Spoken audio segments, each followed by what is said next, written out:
Hello everyone, I'm Coach Tickety, and today we're going to be talking about what I think are some of the strongest heroes in Overwatch 2 right now. These are going to be my top picks for heroes that I think you should pick up and main this season if you want to be climbing up the ratings. Don't forget to like the video, subscribe to the channel, and let us know down in the comments who's your go-to hero main this season. Now, a quick word from our new sponsor. Just quickly guys, I think we all love the fact that Overwatch is now a free game. Sometimes you guys don't want to break the bank just to play some stuff on your free time. However, that is not the case for every game that's out there right now, and some AAA titles are insanely expensive. I know I for one don't want to pay those prices, and I'm willing to bet that you guys don't want to pay them either. But thankfully, our new sponsor, G2A, is here to help you guys out. G2A is a website that has hundreds of games, all at discounted prices. It doesn't really matter what kind of game you want to play because they have all the options for you. They've got titles ranging from GTA to The Last of Us to DayZ and much more. And they also have some really cool offers on different Overwatch stuff. But there's no better time than right now to check it out because G2A is currently running an insane spring sale with some stuff being up to 98% off. So don't miss out on this opportunity. Click the link in the description and start to save today. Now before we jump right into our hero picks, I've noticed some of you in the comments saying that the advice in these videos doesn't feel like it's really tailored towards your level of play. So today, I've not only gotten multiple heroes per role to recommend to you, but I'm going to be recommending these heroes based on rating levels. Now there's too many ratings in the game to give a single hero to each and every one of them, but we're going to group these into categories. First one being bronze to gold, second one being plat and diamond, and then third one being masters and above. Let's kick things off with tanks, and my first recommendation for those lower medal ranked players from bronze to gold would be Orisa.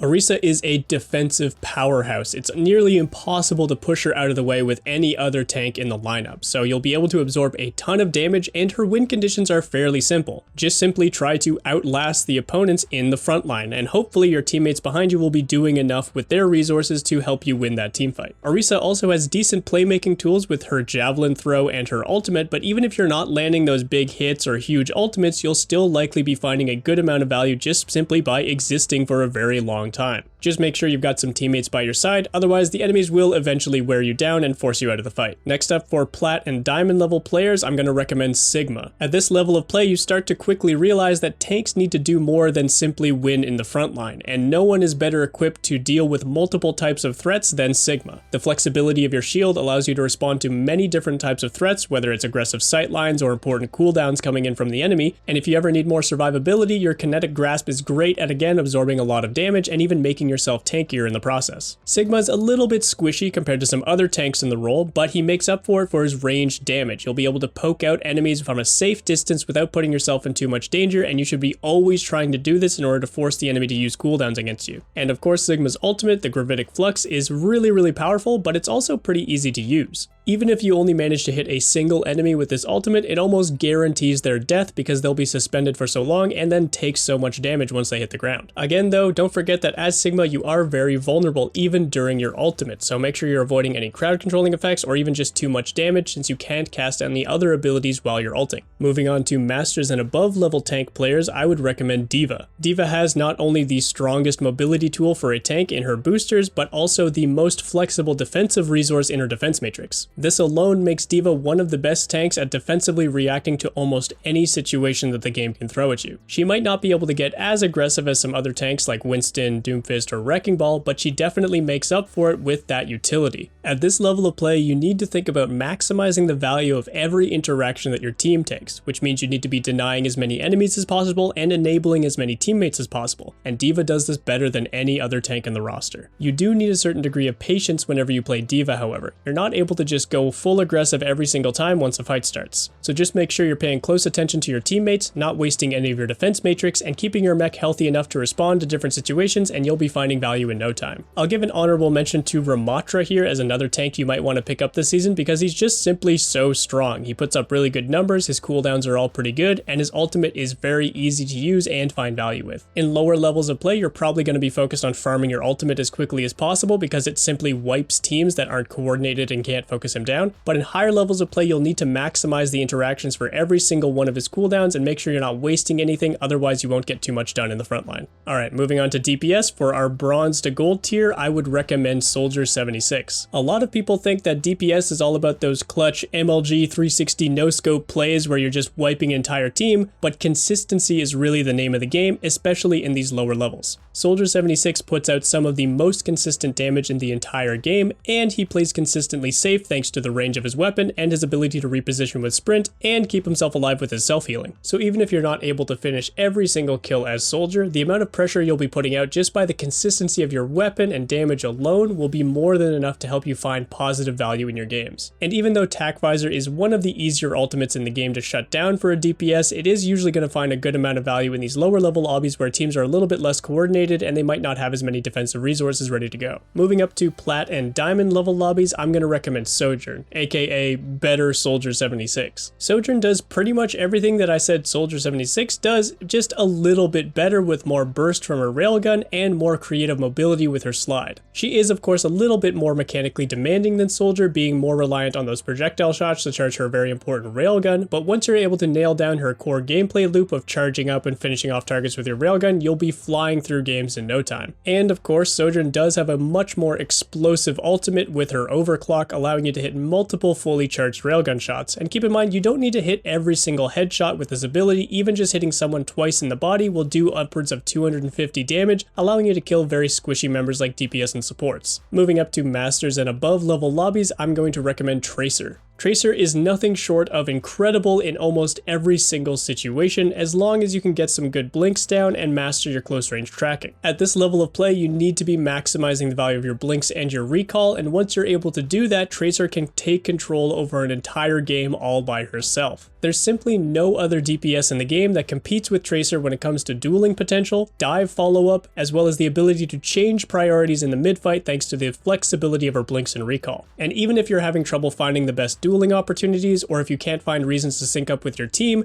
you can always just revert to farming up your pulse bomb and going for assassinations in the backline. Tracer just has so much inherent potential with her kit, and in these higher level lobbies, the more you put time into this character, the more you'll be able to master your mechanics and skill expression to really style on your opponents. My honorable mention for DPS heroes this season is going to be Echo. I think she's fine in most situations, but you do need to know how to play her mechanically. She can be a little bit complicated, but even in lower level lobbies, you can just focus on spam damage with your primary fire and sticky bombs, and then in higher level lobbies, you'll be looking for more assassination attempts around your flight and focusing beam, and even your ultimate duplicate, which can, in the right situations, turn an entire team fight. Alright, now let's finally get to the supports. Starting with our bronze to gold tier, my recommendation is going to be Moira. And there's really not that much to say when it comes to Moira. She's easy to play, she's very safe thanks to her fade, she puts out really good healing numbers and decent damage numbers, and she just got buffed this patch. In these lower level lobbies, you'll be able to play Moira while still focusing on higher level concepts like timing yourself around your teammates and reacting to enemy cooldowns with your defensive resources. This is thanks to her simplistic playstyle as well as the lack of mechanical requirements for doing your healing or damage numbers. My biggest recommendation when playing Moira would be to try and do as much healing and damage as possible as you're fighting. This will allow you to charge up your coalescence more quickly, which is already a very fast charging ultimate for support, and that allows you to take more control over situations with a higher damage and healing output. Moving up to Plat and Diamond level lobbies, my recommendation will be Zenyatta. Now he's listed as a support, but let's be honest, Zen's more of a DPS anyway. The explosive power from his damage, as well as the team-wide utility that comes from his damage amp, his Discord orb, is incredibly useful in almost any situation as long as you can stay alive. Zen can obviously struggle to survive in certain situations, especially against very hyper-aggressive enemies and things like that, because he is simply one of the most vulnerable heroes in the entire game. But once you learn to keep enemies away from you by taking up some stronger positions, you'll be doing a ton of work on Zenyatta and taking over the lobby in no time. Just keep in mind that in some situations you might feel the need to swap off if either you're not able to do enough healing for your current team composition, or if you're not able to keep those enemies away from you.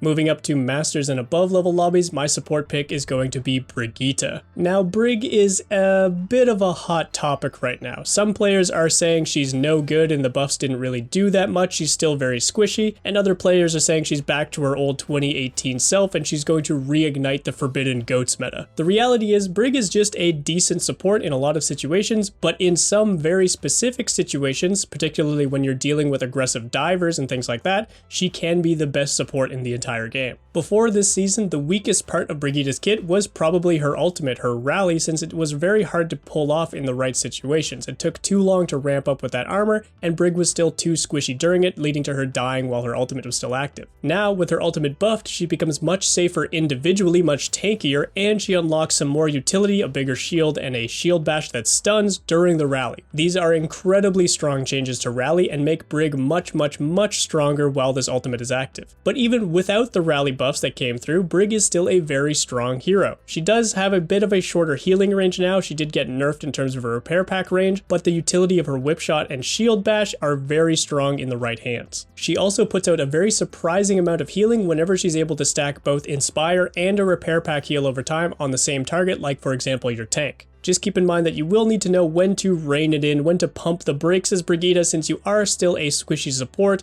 and you don't really have that much flexible mobility. Even during your rally, you can still be a prime target for the enemy team, so don't get ahead of yourself. But when it comes to defensive pressure and making sure that your backline is as safe as possible, Brig is one of the best choices out there. And of course, my honorable mention for supports is going to be Mercy. Mercy is more than playable, sometimes considered very strong, if not OP, in every ranking in the game right now. She needs a good pocket target, of course. You need to be able to use the value of your teammates in order to get the most out of Mercy, but if you can trust at least 1 or 2 members on your team with that extra damage boost, with that pocket healing and things like that, you will absolutely take over a lobby. Mercy is a favorite of any duo queuers and things like that because you know that the two of you can just make one hero incredibly powerful and unkillable for the entire duration of the match. Just don't forget that all those changes that came last season got reverted with the Season 4 patch, so we no longer have that spike of healing when targets are below 50% HP, and we got some of our mobility back with the Guardian Angel cooldown. Overall, I would say Overwatch 2's hero balance is in a pretty healthy state right now. There aren't too many heroes that feel like they'd be a throw pick or wouldn't find any value. They just might be more situational than some others. So while these are all my recommendations for every role at every rank, don't be afraid to experiment, try out new hero picks and things like that, since at the end of the day, the only thing that really matters is what works for you as a player. And that's going to be all for me today, everyone. Thank you so much for watching. I hope you enjoyed the video, and I'll catch you in the next one.